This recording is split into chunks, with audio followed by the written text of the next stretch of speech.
예, 오늘은 요한복음 4장 3절로 14절. 내가 만일 내가 누구인 줄 알았더라면. 요한복음 4장 10절. 요한복음 4장 10절. 내가 만일 내가 누구인 줄 알았더라면. 요한복음 4장 10절 같이 읽겠습니다.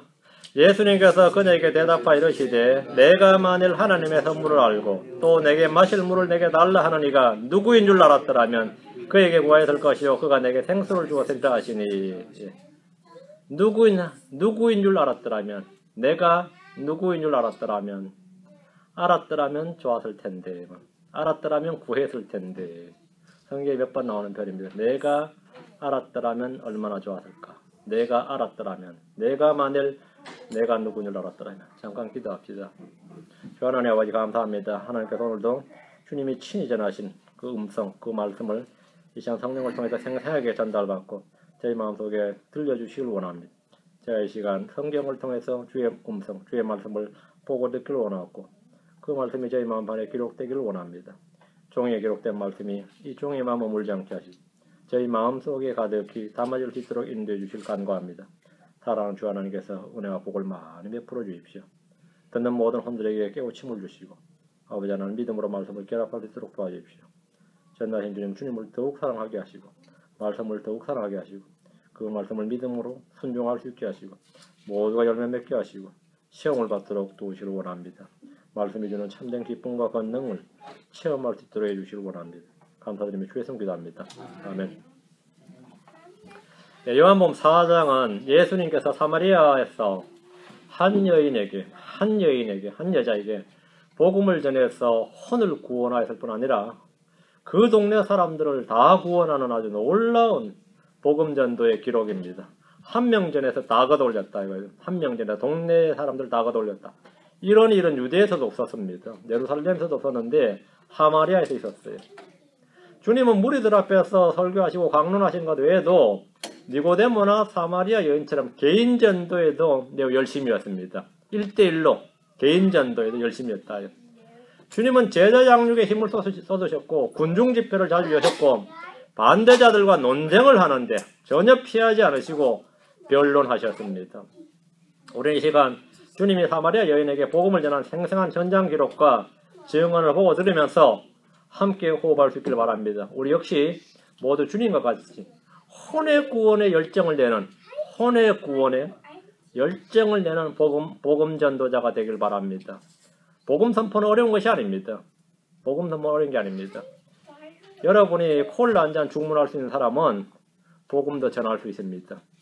콜라 주세요나 내게 물 한 잔 달라나 다를 거 하나도 없습니다. 예수님께서 내게 마실 물을 달라 이렇게 복음 전도를 시작하셨단 말이죠. 이 시간 먼저 복음과 구원에 대해서 말씀을 전하겠습니다. 복음과 구원에 대해서. 크리스천들 중에 구원 간증의 체험을 들어보면 도저히 구원이라 할 수 없는 이상한 간증을 자신있게 하는 이들이 많이 있고 이 잘못된 확신을 체험이라면서 선포하는 이들이 있습니다. 단순한 구원에 대한 오해는 말씀의 무지와 오해에서 비롯됩니다. 두 구절 로마서 1장 16절 고린도전서 1장 21절 로마서 1장 16절 고린도전서 1장 21절입니다.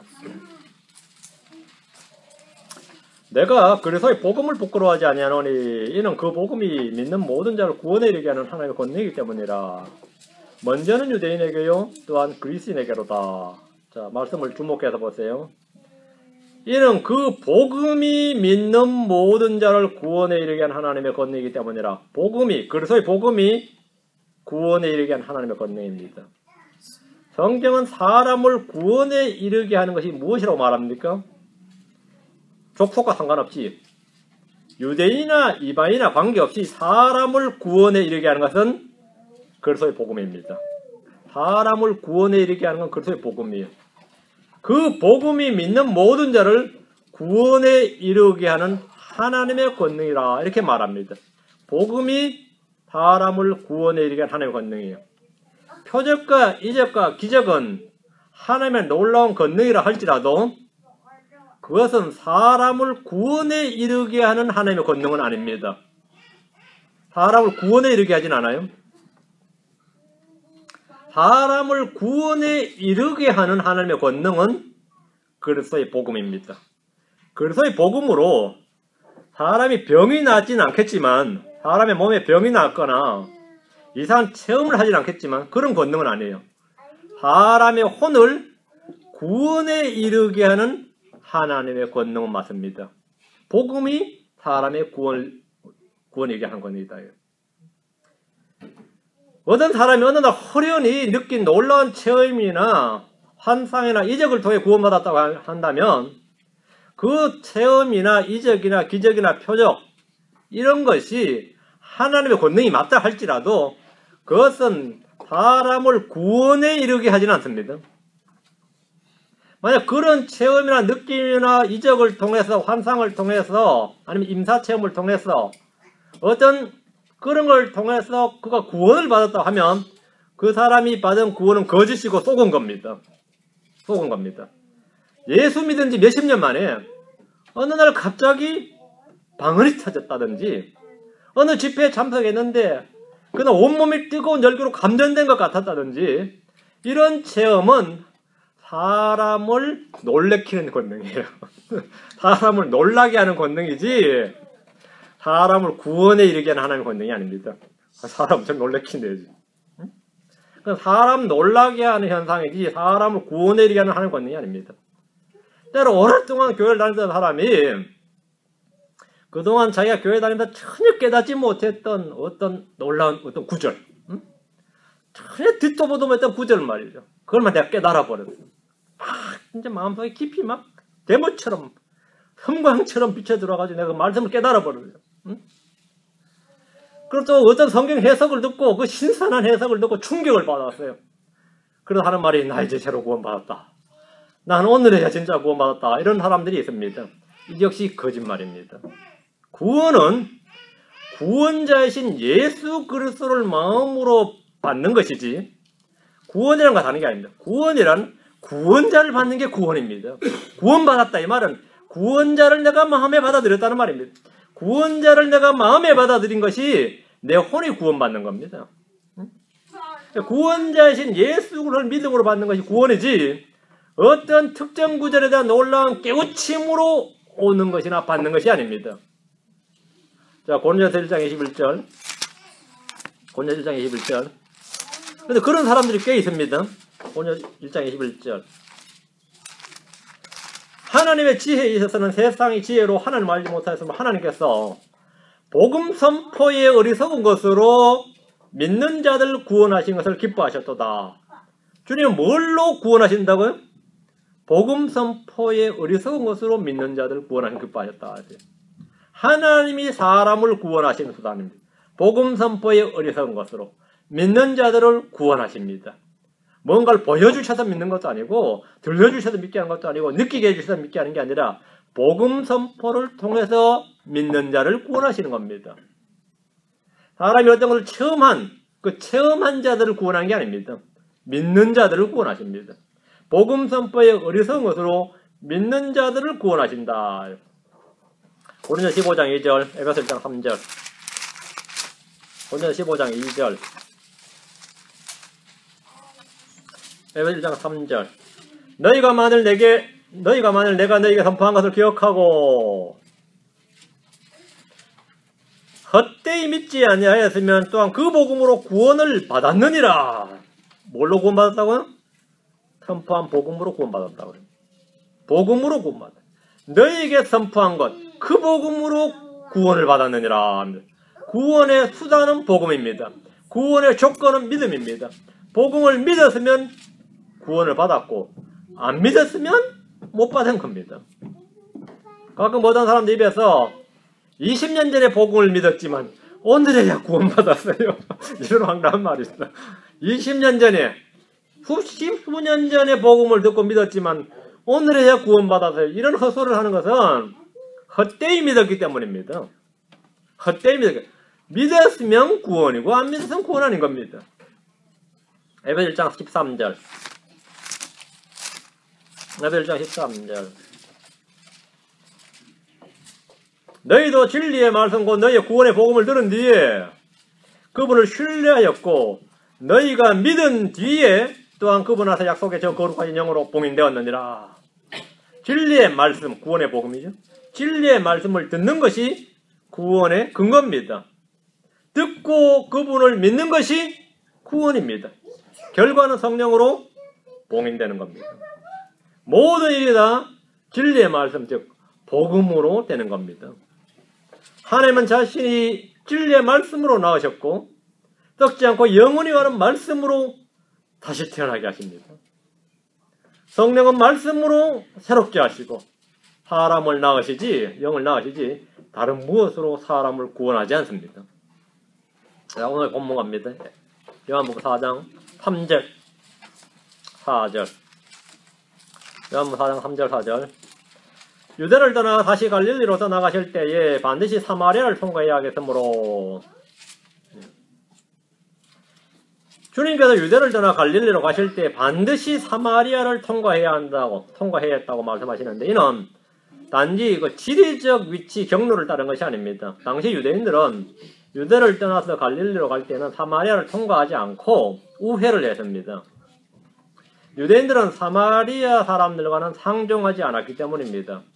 유대와 사마리아는 민족적 동질성보다는 반목과 반감이 훨씬 더 강한 적대감이 있습니다.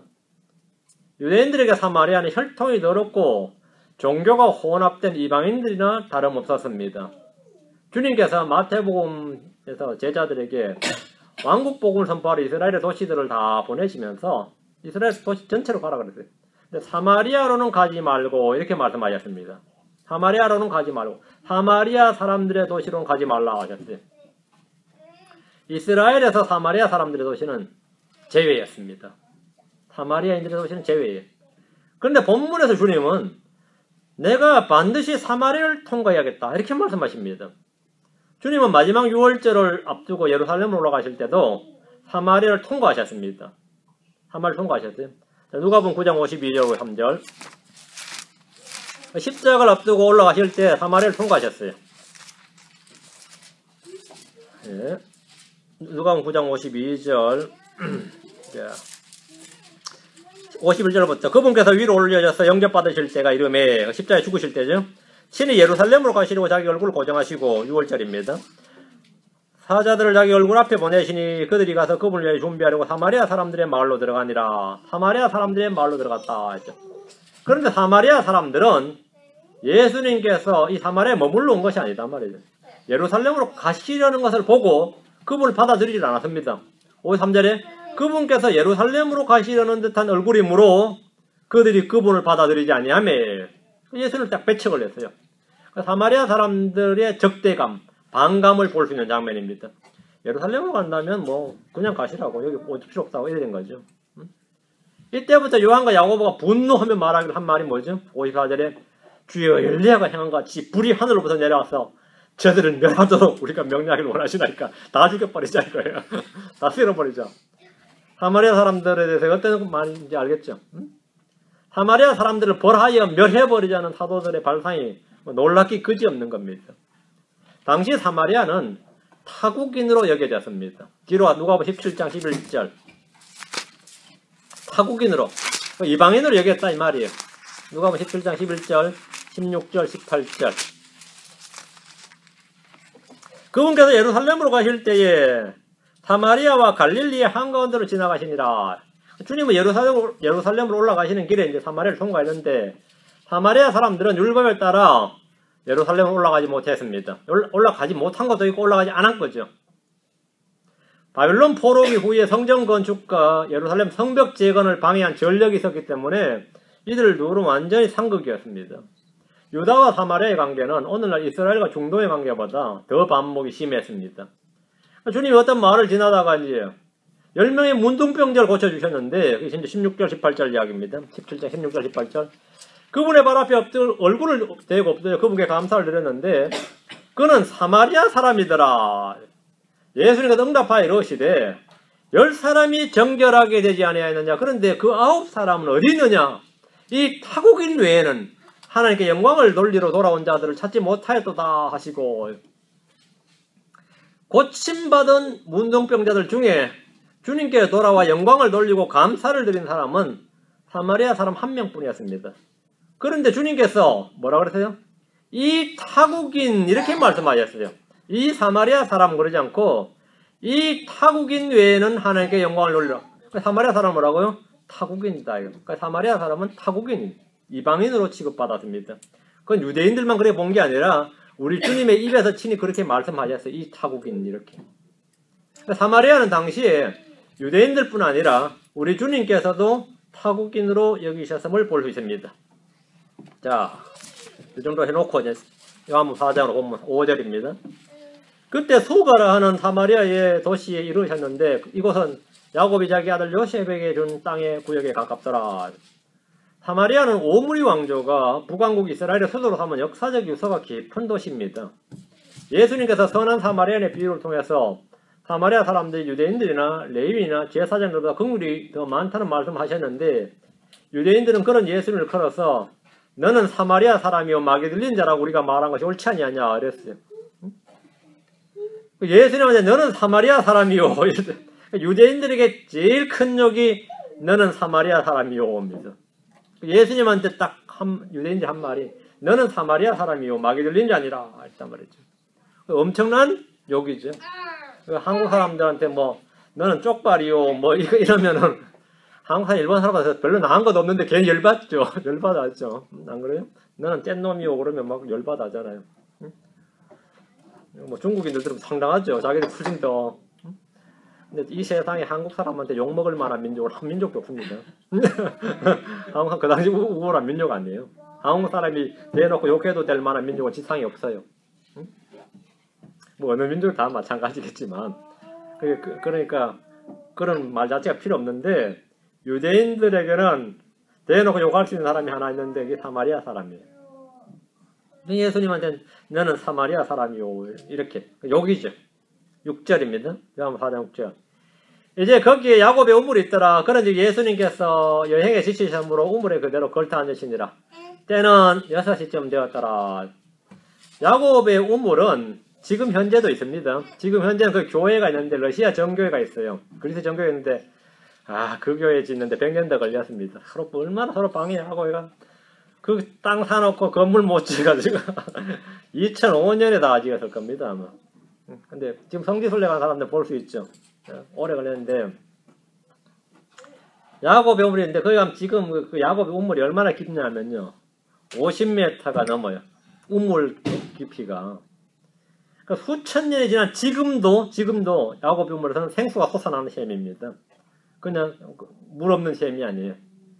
세겜 지역의 수가라는 도시 야곱의 우물에 우리 주님께서 그대로 걸터 앉으셨습니다. 우물에서 걸터 앉으셨어요. 예수님께서 여행에 지치셨으므로란 말씀은 우리와 동일한 살과 피를 입으신 주 하나님의 모습을 완벽하게 보여줍니다. 주님은 줄이고 지치고 목마르고 때로는 울부짖으시고 고통을 잘 아시는 분이셨습니다. 주님은 우리의 연약함을 모두 체험하신 분이십니다.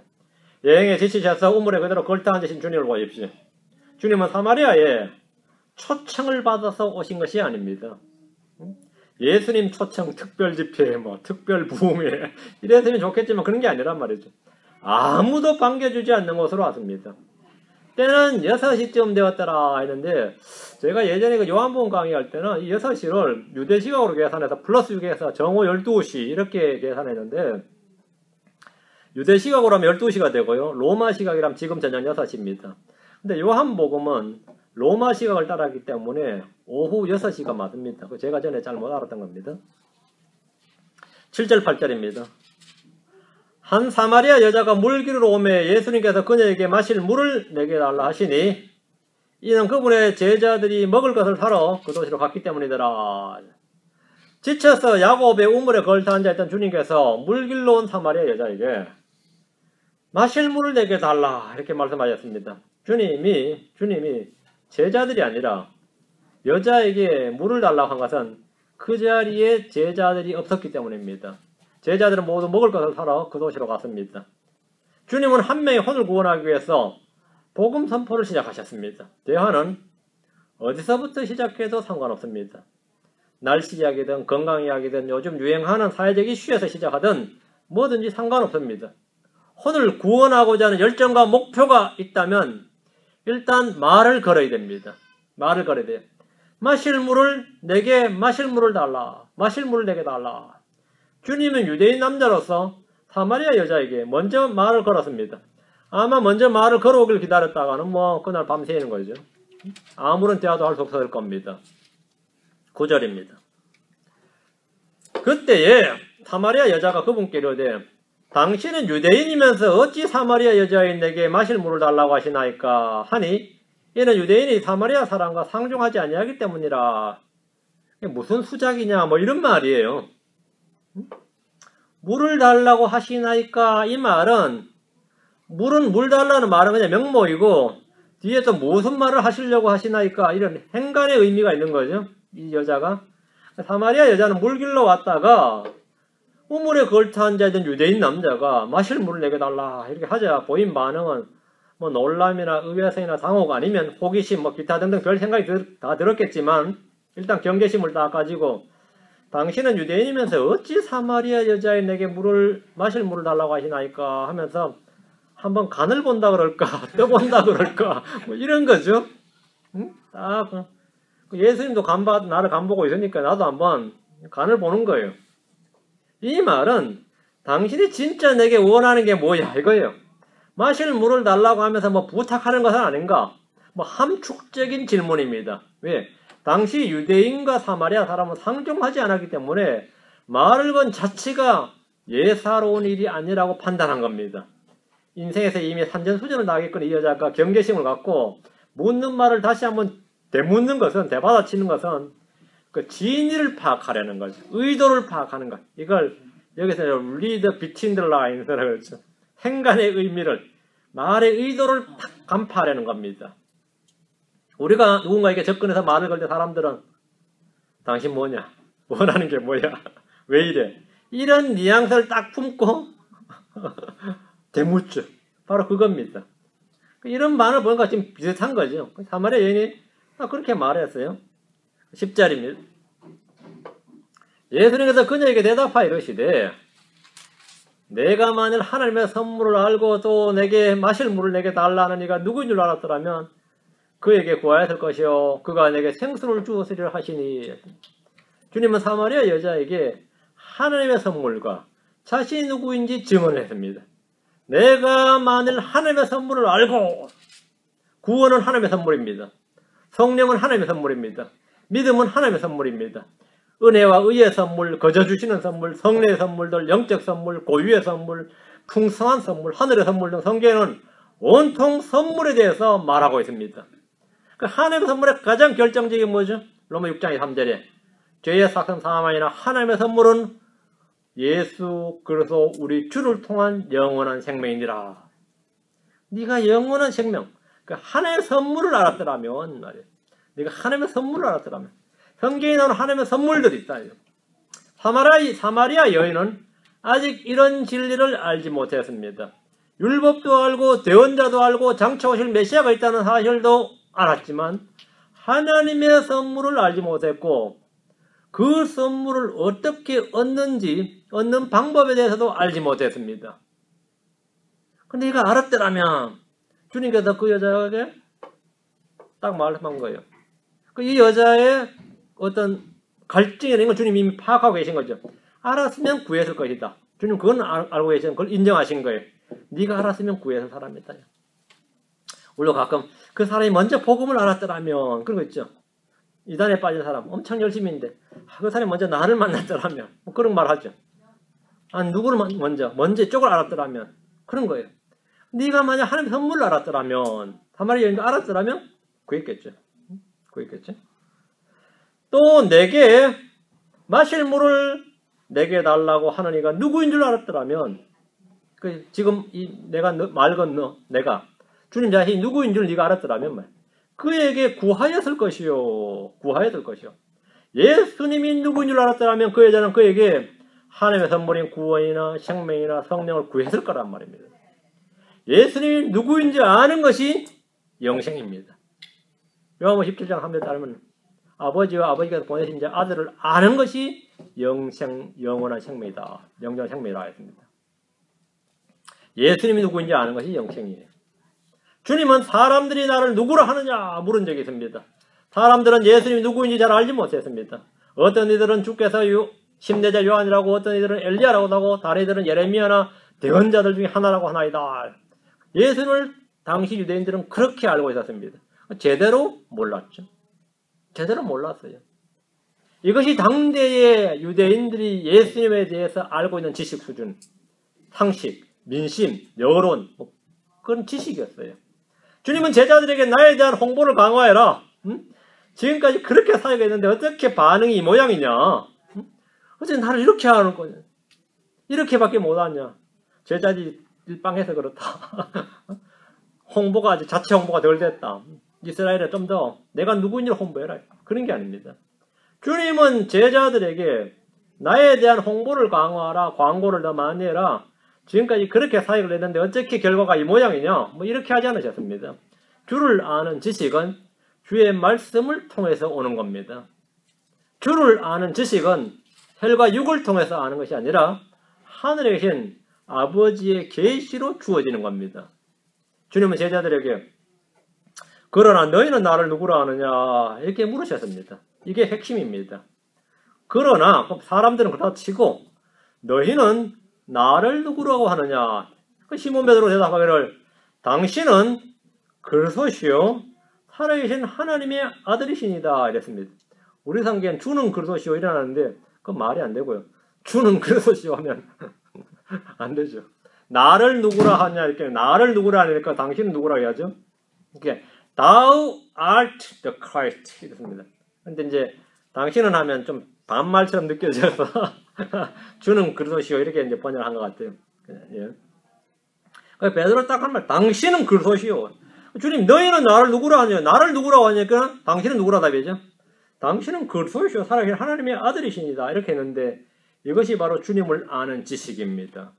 주님께서 사마리아 여인에게 내가 나를 알았더라면 하신 말씀은 자신이 주요 그리스도이심을 알았더라면 하나님의 선물을 구했을 것이다 이 말입니다. 그걸 알았더라면 예수님을 주라고 알고 부른 것은 성령님으로 말미암지 않고는 할 수 없습니다. 고린도서 12장 3절에 그로 내가 너에게 깨닫게 하노니 하나님의 영으로 말미암아 말하는 자는 아무도 예수님을 저주받은 자라 하지 아니하고 또 성령님으로 말미암지 않고서는 아무도 예수님을 주라고 말할 수 없느니라. 예수님을 주라고 말할 수 없다. 성령님으로 말미암지 않고는 아버지의 계시로 말미암지 않고는 성령님으로 말미암지 않고는 예수님을 주라고 할 수 없습니다. 예수님이 주요 그리스도를 아는 것은 하늘에 계신 내 아버지의 계시요 성령님께서 성령님으로 말미암는 겁니다. 사마리아 여인이 예수님에 대해 아는 것은 그가 유대인이란 것과 남자란 것뿐이었습니다. 자신에게 왜 물을 달라고 했는지도 지금 몰라서 되물었습니다. 자, 다시 10절입니다. 그에게 구하였을 것이요 그가 내게 생수를 주었으리라. 주님은 물을 길러온 여자가 필요한 것이 야곱의 우물이 아니라 성령의 생수임을 알고 계셨고 그걸 주려고 하셨던 겁니다. 주님은 목마른 자에게 물을 주시는 분입니다. 하나님은 생수의 샘이십니다. 대언자 예레미야는 말하기를 이스라엘은 생수의 샘인 주를 버렸다고 했습니다. 이스라엘이 두 가지 악을 행했는데 하나가 생수의 샘인 나를 버렸고 대언자 예레미야는 그들이 생수의 샘인 주를 버렸고 생수의 샘인 주. 사람들이 다른 갈증을 느끼는 것은 생수가 없기 때문입니다. 생수가 없기 때문이에요. 주님이 생수를 주시는 분이다 말이에요. 계시록 21장 6절, 22장 17절, 21장 6절, 22장 17절.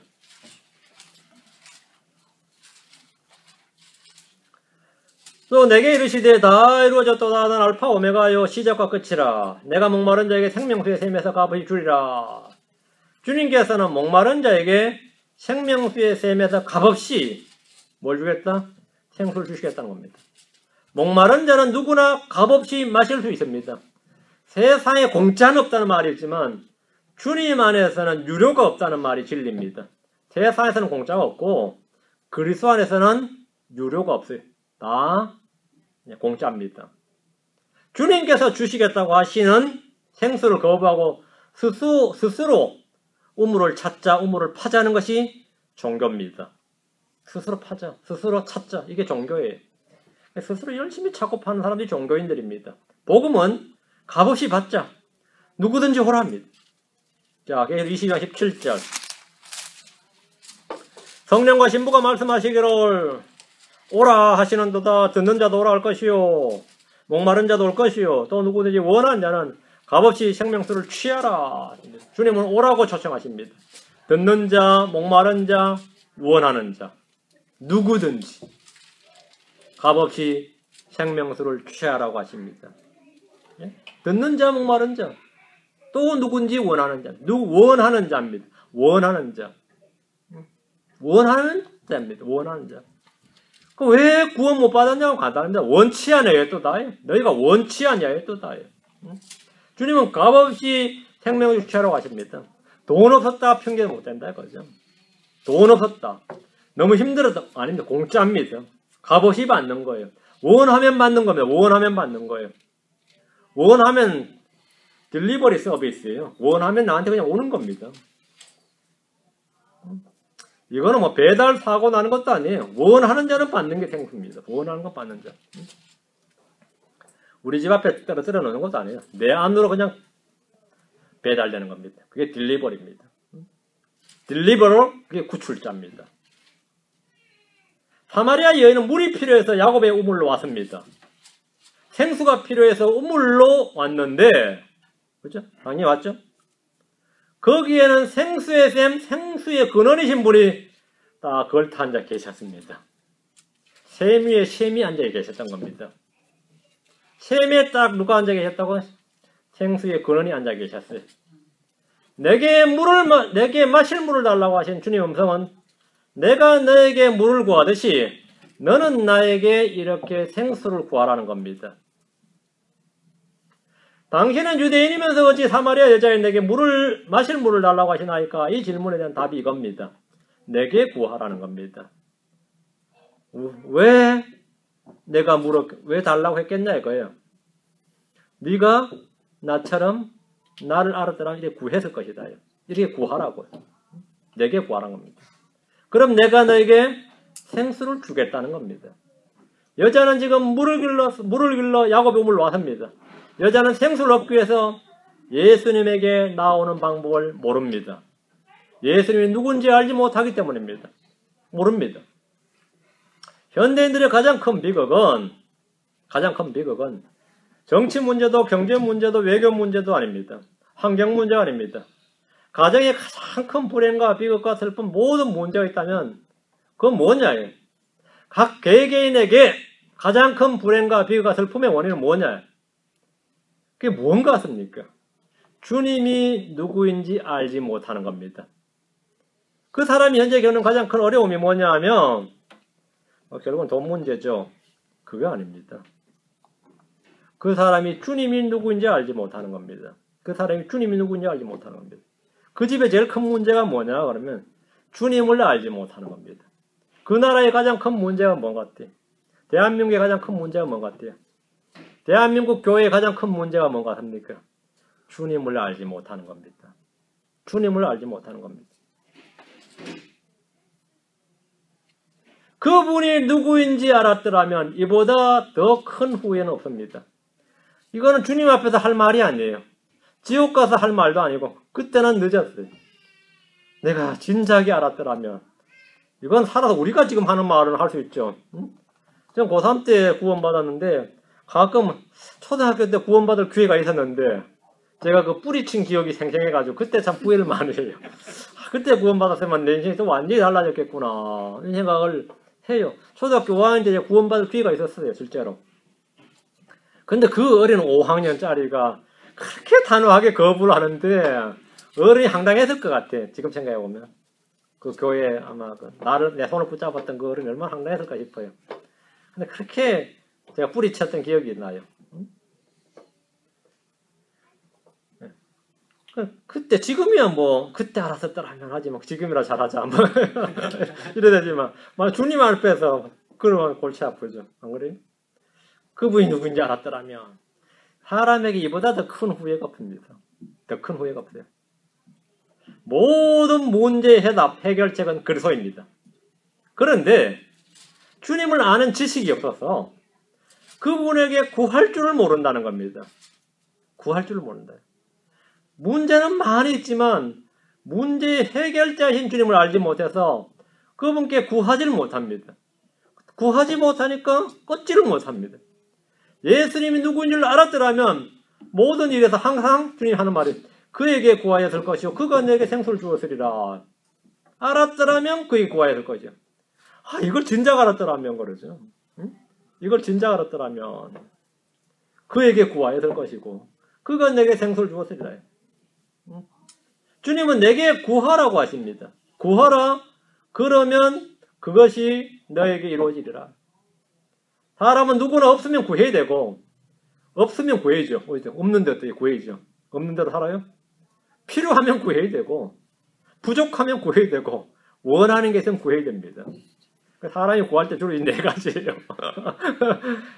없으면 구해야죠. 필요하면 어떻게 구해야죠. 부족하면 구해야 되고 원하면 구해야 되는데 이건 좀 이제 잘 생각해서 원하면 구해야죠. 야고보서 1장 5절에 너희 중에 어떤 사람이 지혜가 부족하거든 하나님께 구하라. 그리하면 그것을 그에게 주시리라. 이렇게 주님 말씀하셨습니다. 구하라. 그러면 너희에게 주실 것이요. 너희가 원하는 바를 구하라. 그러면 그것이 너희에게 이루어지리라. 주님이 이렇게 다 말씀하셨습니다. 그럼 제가 믿고 구합니다. 믿고 구합니다. 주님은 그렇게 말씀하셨으니까 일단 한번 구해보겠습니다. 구해보세요. 구한다는 게 아니라 요청입니다. 에스크입니다. 구해보세요. 우리 남편 확 변하다 뒤집어서 뭐지 뭐라더라? 디비지도록 디비지게 해주시옵소서. 이렇게 달라요. 디비지게 해주시옵소서. 이렇게 구하든지 한번 디비지게 그러면 뭐 창을 뒤집어서 할지 모르니까 잘 구해보세요. 한번 구해보라고. 그래서 우리 아들 위해서 기도하는데 맨날 그래요. 깨어나도 좀 깨우치도록 기도하는데 언젠가는 되리라 믿고 있어요. 언젠가는 되리라. 구하라요. 그것을 그에게 주시리라 했습니다. 뭐 주시라 했으니까 믿는 거죠. 우물에 온 여자는 왜 왔어요? 물기로 왔어요. 그게 목적이 물기로 왔어요. 야, 여러분 다 수도 세대인가? 저는 시골 골짜기에 살아가지고 제가 물 담당인데 양동이 이 겨울에 물 이렇게 띄고 우리 소까지 다 먹어야 되니까 하루에 몇 번 지고 날는지 몰라요. 물찌개 하면 질려요. 근데 그것도 훅 달되니까 뭐 펄펄 날아다녀요. 양쪽이 가득해가지고. 그래서 저는 중학교 때는 이제 고등학교 때 이제 거기 고지를 탈출했죠. 유학을 왔으니까. 그때까지 물찌개졌어요. 그리고 고등학교 들어오니까 수도가 들어오는 거야. 이야, 확 나가더라고. 좀 몇 년 먼저 들어와서 얼마나 좋았어요. 그래서 저는 물찌개를 온전히 나아지고 나서 그걸 벗었더니만은 동네 수도가 들어왔어요. 하여튼 그랬습니다. 우물에 온 여자는 물을 기르러 왔어요. 거기에 야곱의 우물이 있단 말이죠. 몇천 년 동안 내려온 깊은 우물인 것을 안다. 만약 예수님께서 생수의 샘이시고 생수의 근원이신 하나님이심을 알았다면 예수님에게 생수를 구했을 겁니다. 그러나 사마리아 여자는 여느 사마리아 사람들과 마찬가지로 예수님이 누구인지 알지 못했고 구하지 않았습니다. 예수님이 주시고자 하시는 물은 영존하는 생명에 이르게 하는 생명수입니다. 육신의 갈증이 아니라 혼의 갈증을 채우고 시원케 하는 성령의 생수입니다. 다시 요한복음으로 11절 12절 여자가 그분께 이르되 선생님이여 선생님께는 물기를 그릇도 없고 이 우물은 깊은데 선생님이 어디에서 그 생수를 얻겠나이까? 우리 조상 야곱이 이 우물을 우리에게 주었고 또 여기서 그와 그의 아이들과 그의 가축들이 마셨는데 선생님이 그보다 더 크시나이까? 이 여자 말하는 뻔세 한번 보세요. 참 대단한데. 여자는 예수님의 말씀을 전혀 알아듣지 못했습니다. 주님께서 영적인 것을 말할 때 사람들은 언제나 육신적으로 받아들입니다. 그래서 깨닫지를 못합니다. 영적 출생, 영의 출생을 말하면 육신의 출생으로 이해를 하고 오해를 합니다. 성령의 생수를 말하면 샘물로 받아들여서 오해를 합니다. 생명의 빵을 말하면 육신의 양식으로 우리에게 그 빵을 위해서 먹게 해달라고 이렇게 말합니다. 내 피를 먹고 마시라 그러면 지가 어떻게 살과 피를 우리가 주고 먹고 마시게 하겠느냐. 그래서 영적인 걸 말하면 전부 다 육신적인 거로 이제 받고 이해를 해가지고 오해를 하죠. 몸된 성전을 말하면 건물 성전으로 오해를 합니다. 어떻게 3일 만에 건물 헐고 다시 세우냐 이러고. 사복음서에서 우리 주님의 말씀은 이런 식으로 사람들에게 숱한 오해의 연속 시리즈물이었습니다. 오늘날 크리스천들은 교회에 대한 크리스천들은 이와는 정반대로 오해 시리가 있는데 뭐든지 영적인 것으로 이해돼서 오해를 합니다. 복음서에 나온 사람들은 뭐든지 육신적으로 이해를 해서 오류였고 이른 비와 늦은 비를 구하라 그러면 말이죠. 그냥 빕니다. 그냥 레인이에요. 그래 농사가 잘 되게 해달라고. 근데 오늘 교회에서 이른 비와 늦은 비와 그냥 비로 해석합니까? 어떻게 해석해요? 이른 비는 오순절 때 성령, 늦은 비는 뭐 말세의 성령 이러고 있잖아요. 그거하고 성령하고는 아무 상관없습니다. 저는 문맥에 사나 어디나 아무런 상관이 없어요. 전혀 상관이 없다고. 비가 안 와서 경장이 안 되는데 이제 비를 달라고 주님께 구하라는 말이에요. 근데 뭐예요? 뭐 산송가에도 뭐 비를 주소서 뭐 그렇죠. 오늘날 크리스천의 특징은 반대예요. 뭐든지 뭐하죠? 예. 그냥 일상적인 주님께 이상한 걸 말씀하셔도 그걸 영적으로 그냥 해석해버린 거죠. 구절구절의 단어들을 다 영해하는 것이에요. 그게 바른 성경 해석인 줄 알고 또 오해하는 거예요. 오해의 산물입니다. 오류의 산물입니다. 사마리아 여인은 방금 전에 자신에게 마실 물을 달라고 했던 사람이 도리어 자신에게 구했다면 생수를 주었을 것이라고 하니까 좀 어이가 없거니와 황당했을 겁니다. 여자는 예수님에게 당신은 물기를 그릇도 없고 이 우물은 깊은데 어디서 생수를 얻겠느냐 이렇게 되물었습니다. 거기서 끝나면 좋은데 그 다음 말이 거예요. 할 수 있으면 표적이나 이적을 보여보라는 겁니다. 물기를 그릇 없이 자신에게 당신이 말한 대로 나에게 생수를 준다면 당신은 대언자이거나 주의 천사이거나 아니면 사마리아에 있는 마술다 시몬 같은 큰 인물로 인정받을 수 있을 것이다 이 말이에요. 기쁜데 어떻게 구하겠느냐 한번 줘보라 이거예요.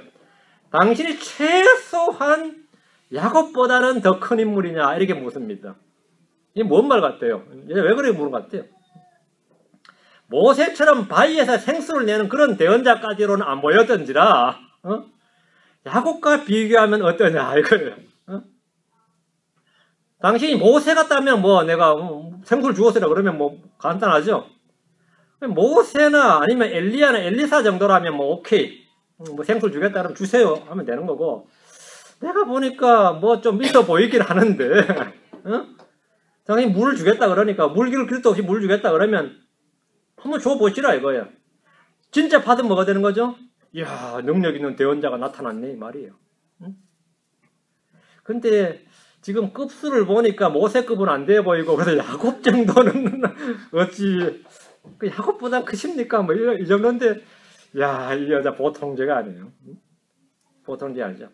선생님이 그보다 더 크시나이까 이 말은 당신에게 구하면 당신이 내게 지금 생수를 주신다고 하는데 야곱은 가족과 가축들을 먹이는 우물을 팠고 그 이후로도 수천 년 동안 우리가 마실 수 있는 이 우물을 남겨줬다 이거예요. 근데 당신이 그런 우물 하나 파서 우리한테 줄 생각이 있느냐 이거예요. 그런 능력 되느냐 이 말입니다. 그런 우물 파서 주면 내가 여기 생수를 기르고 샘 하나 파주겠다는 이 말이냐 이거예요. 야곱의 우물과 같은 그런 좋은 우물을 우리 동네 하나 파주겠다는 말이냐 이거예요. 그럼 그 우물 하나 파주겠다는 거냐. 예수님을 상대하는 이 여자의 말솜씨가 보통이 아닙니다. 이런 사람 만나면 참 살기 힘들지. 웬만 남자 나서져요. 말재간을 이렇게 나이 듣고 없어요. 13절입니다. 예수님께서 그에게 대답하여 이르시되 누구든지 이 물을 마시는 자는 다시 목마르겠니와 내가 또 우물 파줄 필요는 없다 이 말이죠. 야곱의 우물 같은 우물 또 파줄 필요는 없다 이거예요. 야곱보다 더 크냐고 내가 물어서 하는 말인데 내가 우물 팔 능력이 없어서 아니라 이 물 마시는 자마다 다시 목마르려니 와요. 사마리아에서 동네마다 야곱의 우물 같은 우물을 판다 해도 그 물을 마시고 영원히 사는 사람은 없습니다. 사람의 몸은 수분이 70% 이상입니다. 그래서 물을 아무리 마셔도 다시 목이 마릅니다. 이는 누구든지 빵을 먹어도 다시 배가 고픈 것과 같습니다. 누구든지 씻어도 다시 더러워지는 것과 같아요. 아무리 씌워도 사람은 다시 피곤합니다. 아무리 잠을 자도 다시 잠이 옵니다.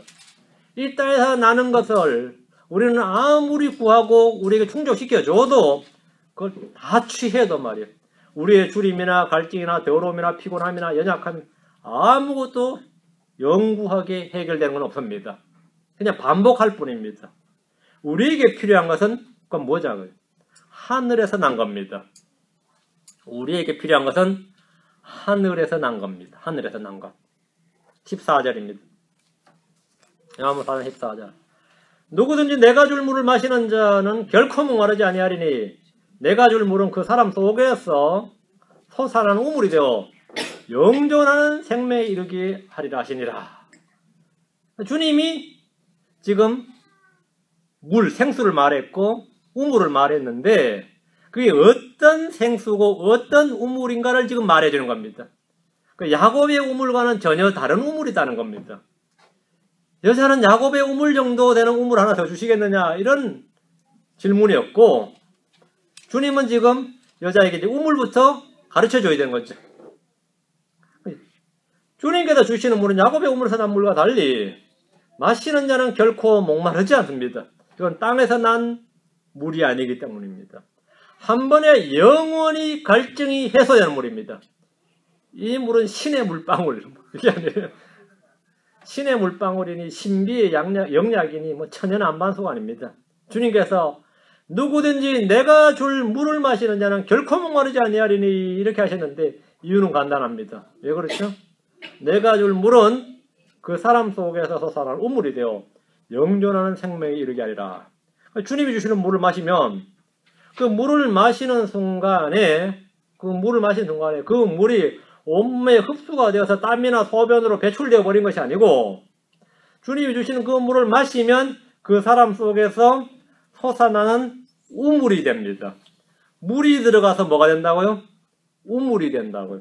그럼 나는 뭐가 된 거죠? 샘을 하나 갖게 되는 겁니다. 우리 동네나 우리 집이나 내 방이 아니라 내 자신 안에 샘솟는 우물을 갖게 되는 겁니다. 물을 마시면 주님이 주는 물을 마시면 내 안에서 뭐가 된다고요? 샘이 돼요.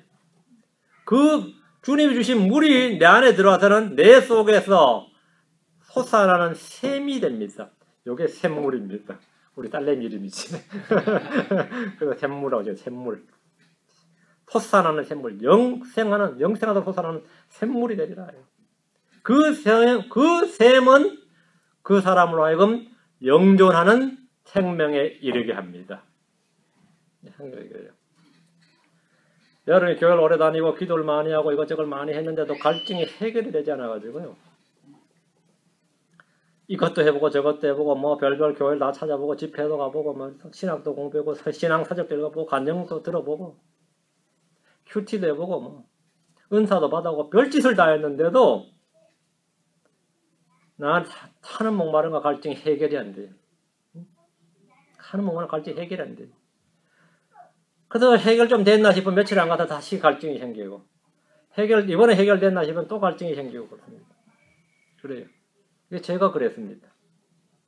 저는 그냥 성경을 한 100독 정도 하고 나면 해결이 다 될 줄 알고 성경을 부지런히 읽었는데 해결이 안 돼요. 신앙사적을 많이 읽으면 될까지보다 저는 신앙사적을 많이 읽었는데 해결이 안 되는 거예요. 목사가 되면 좀 나을까 싶어서 목사가 됐는데 해결이 안 돼. 목사가 되면 주님께서 위로부터 좀 기름을 부어주셔가지고 말이죠. 좀 철철 넘칠 줄 알았는데 별거 아니에요. 안 되는 거예요. 내가 얼마나 고심이 컸겠어요. 그 이 생수의 샘에 대해서 설교한 사람들은 어떻게 했나 싶어서 제가 말씀선언에 가면 말이죠. 예전에 벌써 이게 뭐 80년대 이야기지만 요한복음 4장만 펴가지고 그 사람들 어떻게 강했는지를 그거 쫙 읽었어요. 요 부분만 펴가지고 그거 몇백 권 읽어도 소용이 없어요. 내 안에 생수의 샘은 고사하고 한여름에 말이야 떼약볕에 거북 등짝 갈라진 논밭대기처럼 내 마음이 갈라지니까 미치는 거죠. 응? 내가 전도를 안 하는 것도 아니고 기도를 안 하는 것도 아니고 집회에 안 가는 것도 아니고 성경을 안 읽는 사람도 아니고 열심을 덜 부린 것도 아닌데 대체 나는 왜 이런가 이런 생각이 절로 들어요. 진짜 뭐 유럽부터 불 받아야 되나 이런 생각 들고 별별 생각이 다 들어요. 이렇게 어떻게 신앙생활 하나 싶기도 하고 이렇게 살아 평생을 이렇게 살아가면 차라리 죽는 이만 못하다 싶은 거예요. 예수 믿고 지금 하는 사람이 그래요. 그 킹제임 성경을 알아 참 기뻤어요. 킹제임 성경을 알았을 때, 야 드디어 이제 나도 해결책이 보이는 건 했는데, 그 킹제임 성경 상관없더라고요. 킹제임 성경하고 아무런 상관이 없어요. 킹제임 성경 안다고 되는 게 아니에요. 신학을 했다고 되는 것도 아니고, 누구하고 이야기도 안 되고, 뭐 고민 이야기하고, 그걸 누가 풀어줍니까? 안 되는 거예요, 안 돼요. 어떻게 하면 될 것 같아요? 어떻게 하면 될 것 같냐고. 내가 주는 물을 마시는 자마다 그랬는데, 구원 안 받은 사람이 그냥 구원 받은 사람이 저는 86년에 구원 받았어요. 구원 받은 사람이 이 모양이니까 난 속으로 다른 남들은 다 어떻게 살고 싶은 거야.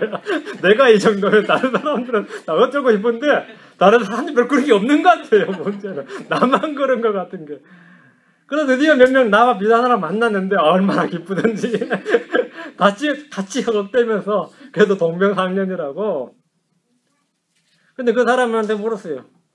어제 나한테 자꾸 달라붙기에 이렇게 자기하고 비슷한 문제를 안고 있는 것 같다. 야, 이거 나 느낀 게 있나 봐. 이게 제 감정이 그래요. 제가 이거 해결된 기가 2003년인가? 뭐 그때였을 겁니다. 그때 주님 앞에 이거 뭐 이대로 요렇게 요 모양으로 요렇게 계속 할 것 같으면 차라리 죽는 게 낫겠다 하는 그런 완전한 절망 가운데 있었어요. 완전한 절망 가운데. 완전한 절망 가운데. 주님, 내 생수가 주님께서 주님께서 주는 물을 마시는 자마다 속에서 뭐라 해야 돼요? 본문에 따르면 솟아난 우물이 된다잖아요. 솟아나는. 근데 우물은 분명히 있는데 말라버린 우물이냐? 솟아나질 않으니까. 솟아나는 우물. 요 물을 막는 무언가 있는 것 같은데 그걸 좀 해결해 달라 그래서. 그걸 좀 주님께 좀 제거해 주 해결해 달라는데 그게 해결됐어요. 그 주님을 제대로 그게 이제 나한테 제2의 핵심이었어요. 진짜 구원받은 거는 86년이었고요.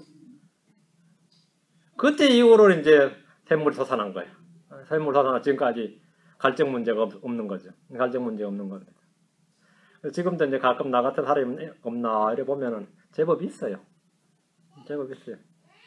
고생 많겠네 싶죠. 아이고 고생 많겠네 싶어요.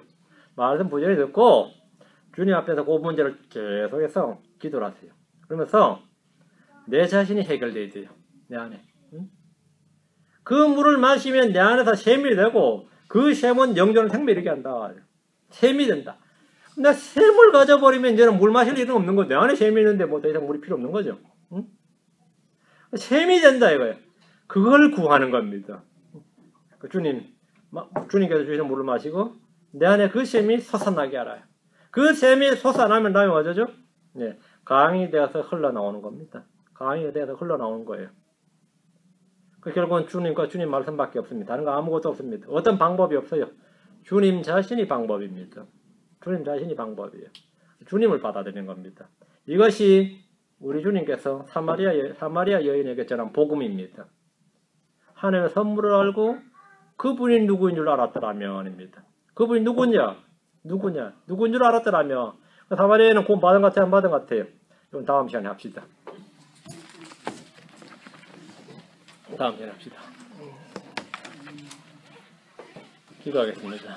이제하시고 거룩한 주 하나님 감사합니다. 주님께서 은혜와 복을 주시길 원합니다. 이 시간 주님께서 참을 한 여인, 사마리아 여인을 만나셔서 그에게 복음을 전하는 장면을 보았습니다. 저희 모두 각 개개인에게도 동일한 만남을 주님께서 허락하시고 주님께서 저희를 찾아와 주셔서 영혼의 대화를 깊이 나누어 주셔서 저희가 비록 주의 말씀을 단번에 다 알아듣거나 다 이해하거나 다 받아들이거나 다 깨닫지 못하고 오히려 반발할 때도 있고 또 무지한 가운데 질문할 수도 있고 무시할 수도 있사오나 주님께서 오래 참으시는 가운데 죄를 붙들어 주시고 계속해서 말씀을 흘려주셔서 결국 저희 속에 주님 주시는 물을 받아 마시게 하시고 저희가 예수 그리스도가 누구인지 그분을 알고 우리 속에 솟아나는 샘물을 다 가진 그런 성도들로 살게 하시길 원합니다. 사랑 아버지 하나님께서 우리 안에 주신 그 샘이 이제는 생수의 강이 되어서 뱃속에서 흘러넘치게 하시기를 원합니다. 은혜 베풀어 주시옵소서.